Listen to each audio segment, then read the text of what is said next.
রাজা হারিয়েছেন রাজ্য, ব্যবসায়ী হারিয়েছেন জাহাজ, কৃষক হারিয়েছেন ফসল। এমন নজির বাংলার ইতিহাসে অনেক আছে, কিন্তু এমন সময় খুব কম এসেছে যখন একটি রাষ্ট্র নিজেই বুঝতে পারে তার রক্তক্ষরণ হয়েছে বছরের পর বছর, অথচ ক্ষতটা চোখে পড়েনি। বাংলাদেশের অর্থ পাচারের গল্পটা ঠিক তেমনই। এ যেন নিঃশব্দে ঘটে যাওয়া এক অর্থনৈতিক মহাপ্লাবন, যার পানি আজ এসে পৌঁছেছে রাষ্ট্রের দরজায়। একবার টাকা যদি দেশের সীমানা পেরিয়ে যায়, সেটি আর কেবল টাকা থাকে না, সেটি হয়ে যায় আইনের, কূটনীতির, আন্তর্জাতিক ব্যাংকিং ব্যবস্থার এবং রাজনৈতিক শক্তির গোলকধাঁধায় হারিয়ে যাওয়া সম্পদ। এই হারানো সম্পদ ফেরানোর চেষ্টা করেছিলেন ডক্টর মোহাম্মদ ইউনূসের নেতৃত্বাধীন উপদেষ্টা পরিষদের উচ্চ পর্যায়ের উদ্যোগ। আর এখন সেই দায় এসে পড়েছে বর্তমান সরকারের কাঁধে, কারণ বিষয়টি কোনো ব্যক্তির নয়, এটি রাষ্ট্রের অস্তিত্বের প্রশ্ন। গ্লোবাল ফাইন্যান্সিয়াল ইন্টিগ্রিটি এবং দেশের শ্বেতপত্র কমিটির তথ্য যখন সামনে আসে, তখন বোঝা গেল বিষয়টি দুর্নীতি নয়, এটি ছিল অর্থনৈতিক রক্তক্ষরণ। গত 10 বছরে প্রায় 6,830 কোটি ডলার অর্থ পাচার হয়েছে। বাংলাদেশি টাকায় যা 8.5 লাখ কোটি টাকা। হিসাবটা যদি সাধারণভাবে ধরা হয়, এই অর্থ দিয়ে অন্তত 25টি পদ্মা সেতু তৈরি করা যেত। অর্থাৎ আমরা শুধু টাকাই হারাইনি, আমরা হারিয়েছি সম্ভাবনা, কর্মসংস্থান, হাসপাতাল, বিশ্ববিদ্যালয় ও ভবিষ্যৎ। এই অর্থ কোথা থেকে এলো? উত্তরটা খুব জটিল। এটা আমাদেরই টাকা, আমাদের করের টাকা, আমাদের শ্রমের টাকা, আমাদের ভবিষ্যতের টাকা। কিন্তু সেই টাকা দেশের ভেতরে বিনিয়োগ না হয়ে চলে গেছে বিদেশের বিলাসবহুল অ্যাপার্টমেন্ট, সেকেন্ড হোম কিংবা গোপন ব্যাংক অ্যাকাউন্টে, যেন কেউ নিজের ঘরের চালা খুলে অন্যের বাড়িতে ছাদ বানিয়ে দিয়েছে। এই পাচারের প্রধান পথ ছিল আমদানি রপ্তানির হিসাব জালিয়াতি, যাকে বলা হয় মিস ইনভয়েসিং। কাগজে কলমে পণ্যের দাম বাড়িয়ে বা কমিয়ে দেখানো হয়েছে, আর সেই ফাঁক দিয়েই টাকা সরে গেছে বিদেশি ব্যাংক অ্যাকাউন্টে। অর্থনীতির ভাষায় এটি প্রযুক্তিগত অপরাধ, কিন্তু বাস্তবে এটি ছিল অত্যন্ত সংগঠিত রাষ্ট্রীয় ব্যর্থতা। কারণ এমন কাজ একা কেউ করতে পারে না, এর জন্য লাগে ব্যাংক, আমলা, ব্যবসায়ী এবং রাজনৈতিক ছায়া। তবে সমস্যা হলো, বাংলাদেশের টাকা বিদেশে গেছে ভিসা ছাড়াই, কিন্তু ফেরার সময় তাকে পাসপোর্ট, ভিসা, সাক্ষী, আইনজীবী, আদালত সব কিছুর পরীক্ষায় বসতে হবে।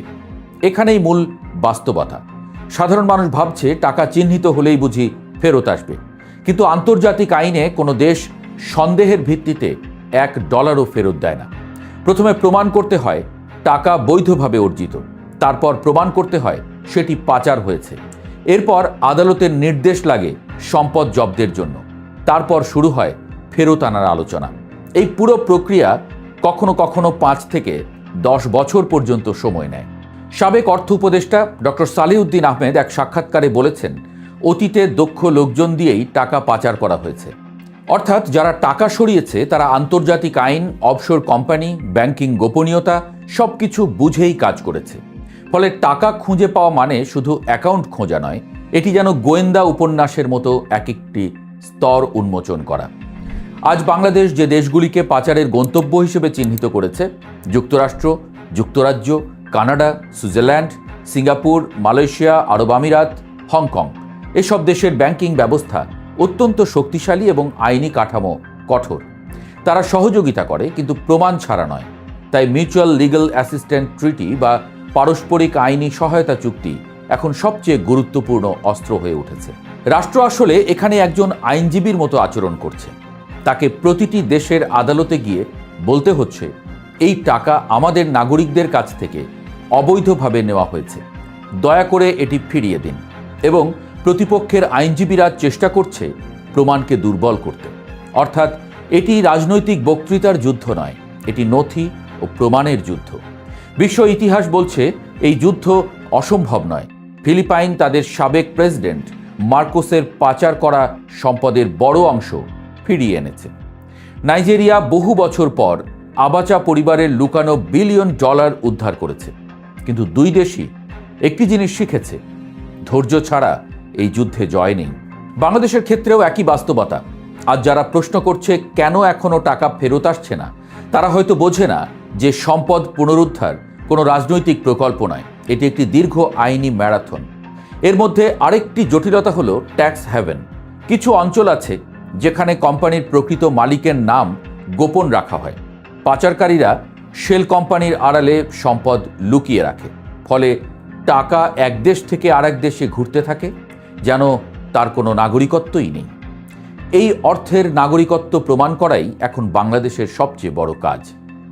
বর্তমান সরকার জিরো টলারেন্স নীতি ঘোষণা করেছে। এটি গুরুত্বপূর্ণ সংকেত, কারণ অর্থ পাচার বন্ধ না করলে উদ্ধার অভিযান অর্থহীন হয়ে যাবে। একই সাথে 11টি যৌথ অনুসন্ধান দল গঠন, আন্তর্জাতিক তথ্য বিনিময় এবং আইনি পদক্ষেপ সবই দেখায় রাষ্ট্র এখন বুঝেছে সমস্যার গভীরতা। তবে সবচেয়ে বড় পরিবর্তন হতে হবে বিচারহীনতার সংস্কৃতিতে। অতীতে তদন্ত থেমে গেছে প্রভাবশালীদের চাপে। এই বাস্তবতার স্বীকার না করলে সামনে এগোনো সম্ভব নয়, কারণ আন্তর্জাতিক আদালত প্রথমেই দেখে নিজ দেশে কি সত্যিই বিচার হচ্ছে। যদি না হয় তাহলে তারা সম্পদ ফেরত দিতে আগ্রহী হয় না। এখানে বিষয়টি কঠিন, কিন্তু অসম্ভব নয়। বরং বলা যায় কাজটি প্রযুক্তিগতভাবে সম্ভব, মানসিকভাবে কঠিন। কারণ জনগণ দ্রুত ফল চায়, কিন্তু আইন সময় চায়। বিশ্ব যখন যুদ্ধ ও অর্থনৈতিক অস্থিরতার মধ্য দিয়ে যাচ্ছে, তখন বাংলাদেশ যদি অর্থ সংকটে পড়ে, তখন এই পাচার হওয়া অর্থের গুরুত্ব আরও বাড়বে। এটি শুধু অতীতের ক্ষতি নয়, এটি ভবিষ্যতের নিরাপত্তা তহবিল। পাচার করা টাকা আনার ক্ষেত্রে বাংলাদেশ এখন পরীক্ষার হলে বসে আছে। প্রশ্নপত্র কঠিন নয়, কিন্তু সময় দীর্ঘ।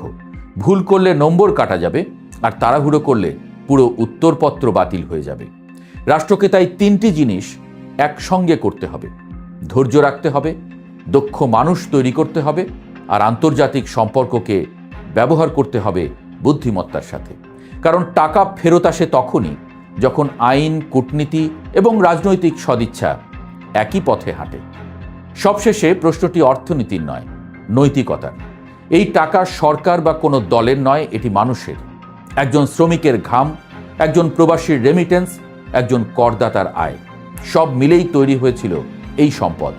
তাই এই লড়াই আসলে অর্থ ফেরানোর লড়াই নয়, এটি রাষ্ট্রের আত্মসম্মান পুনরুদ্ধারের লড়াই। বাংলাদেশ কি পারবে? ইতিহাস বলে পারবে, যদি তাড়াহুড়ো না করে।